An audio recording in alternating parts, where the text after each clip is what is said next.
One way I think I was effective, was in the beginning kind of showing the kids what we were going to work on, what we were focusing on, and I stated it clearly, and then we also practiced it and we talked about the purpose too, right? I'm trying to bring teaching back to what's the purpose, and giving them a purpose as to why we were going to visualize. Why do we do this, and what does that mean? And to practice it together in a safe environment where we kind of could share out and practice visualizing the characters. But just stating it clearly in the very beginning, we use kind of our wall on the side so that they know the specific skills and strategies that we're working on at that moment, so they always can reflect back on that and see what we're doing.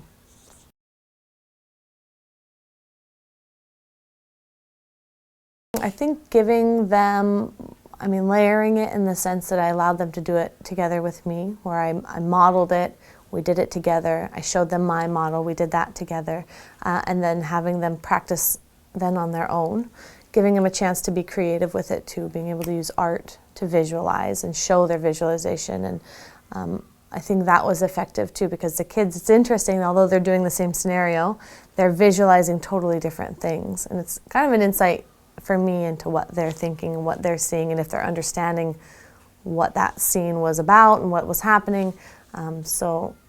I think that's one way that it was effective, was giving them a chance to express in other ways than writing, which sometimes for kids who are struggling in writing, right, maybe that's you're going to lose some of the content there, or their understanding anyway.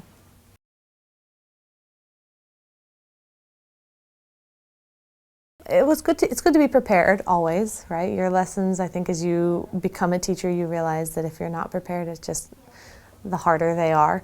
So having an example to show them, like a couple kids went back and referenced my example to see what I was looking for. That gives them, that took me planning and doing it, last night or this morning, and having something to show them. Also having the materials out, having the routine set so they know where to be on the rug, they know what I want them to do when I have them turn and teach their neighbor the skill that we're going to practice. Those routines, putting those in place prior to even teaching anything, right, are important, but also just the materials, having them prepped prior is a lot easier, having things out.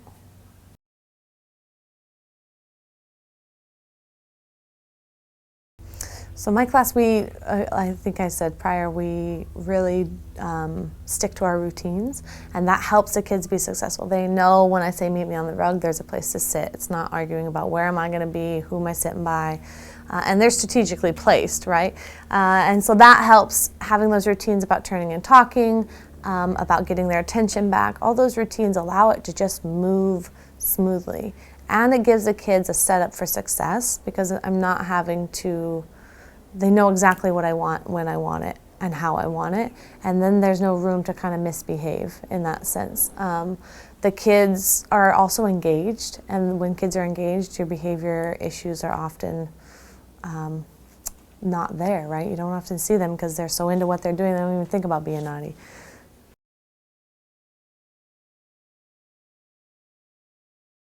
All kids were on task from looking around.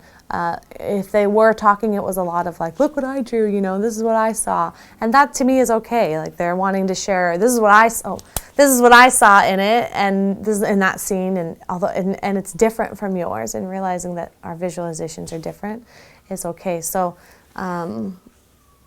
I thought that everybody was on task and doing what I needed to do. It gets a little hairy when you have small groups that are kind of independent, and you have to really set the routines there too before you let them be independent. And it's often the kids that you can trust in those situations. You got to set them up. I would never put my squirrely, talkative boys in an independent group like that, because I don't think they would be successful yet. Whereas I know some other kids are, and those kids will stay with me in a reading group.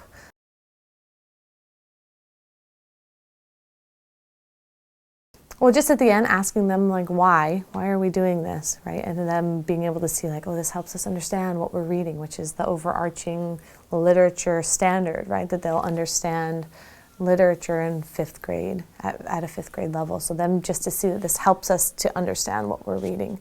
If I can paint a picture, whether it be literally or figuratively in my head, that I'm going to better understand what I'm reading. And they were able to tell me that. That was not something we had practiced or talked about prior, but they were able to like physically see why they were doing that.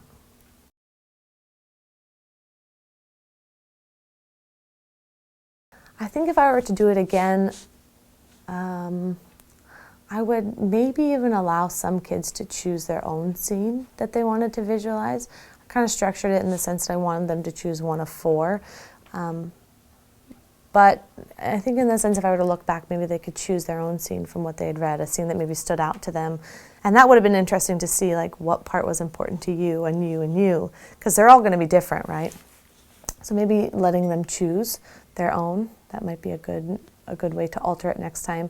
Also maybe having them do like a written reflection at the end would be a way to kind of check their understanding about visualizing and making sure that they understand what it is and why we do it and what it's for and how to use it.